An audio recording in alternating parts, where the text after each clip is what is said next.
people's access to state-backed COVID loan schemes months before the finance company collapsed and left the taxpayer on the hook for potential losses.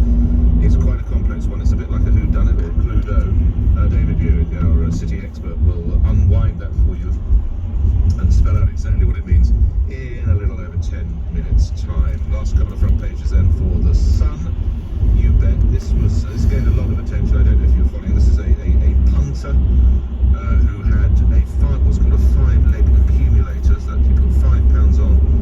If all the horses had come in, he'd have gone somewhere in the region of about £325,000, but he decided not to chance it with the last horse, so he cashed it in, £250,000, and the horse fell, that final horse. So he absolutely did the right thing. How is he going to spend the money? Once a gambler, always a gambler. He's off to Vegas. I wish him well. I wish him well. He's obviously, when the fun stops, I think I need to say with things like that. And lastly, the Daily Mirror exploited. They come back to the COVID crisis, and bear in mind it is very much a Labour-supported newspaper, and that's not said in criticism whatsoever.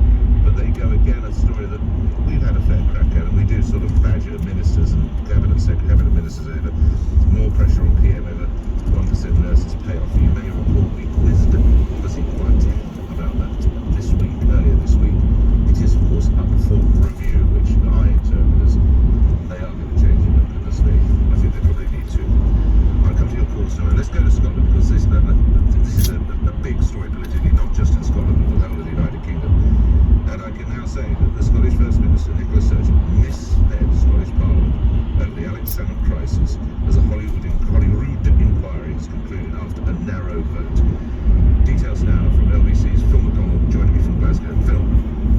Well, Nicola Sturgeon's time as First Minister is under increasing strain this morning following this explosive ruling from the committee. We understand that they voted 5-4 last night that she did mislead Parliament when she discussed a meeting that she claims is the first time that she learned of harassment complaints against her old boss and friend of 30 years, Alex Salmond. Here's what the First Minister had to say when she was questioned last night.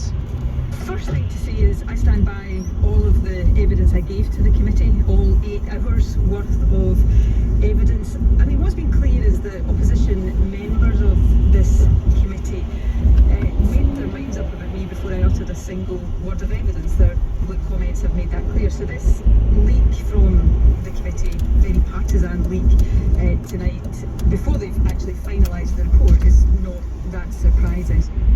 And the issue boils down to a meeting inside Nicola Sturgeon's home on the 2nd of April 2018. The date, she says, was when she first learned of the allegations against Alex Salmond. The First Minister says in her written evidence that she told Mr Salmond at the time that she would have no role in the government's investigation process and she would not seek to intervene. But a conflicting account from the former First Minister's legal advisor Duncan Hamilton says mediation was discussed at that meeting, and Nicola Sturgeon said that if it came to it, she would intervene. That's something she denies, of course. We understand that is where the committee has ruled that there has been a misleading of Parliament, a very serious charge indeed. Now, Alex Salmond has accused his former SNP protege of breaking the ministerial code, but he has stopped short of calling for her to step down. During his evidence session, he questioned why nobody has taken responsibility.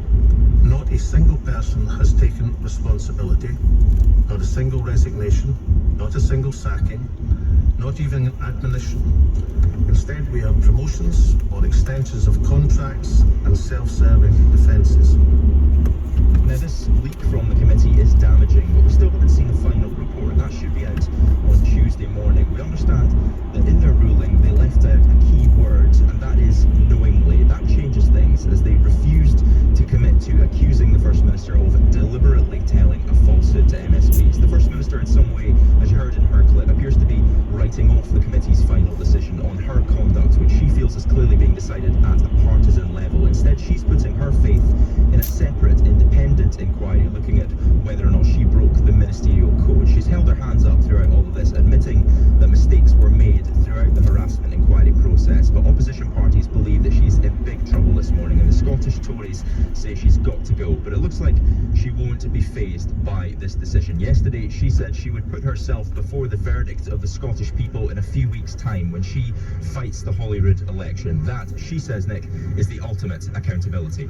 Phil McDonald reporting. We've got more details on the extraordinary political life and times of Nicola Sturgeon later in the show. Let's come back and talk about shielding. Millions of you, if you've had to shield because you're deemed extremely clinically vulnerable to the virus, will regain some freedoms from next month when shielding advice will stop.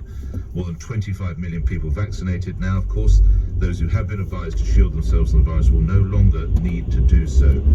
This will be next 2 weeks. People will be notified, and it will start from, as I say, April the 1st. Jennifer's embarking. What does this mean? It's not you, I believe. Is it your mother? Good morning, Jennifer.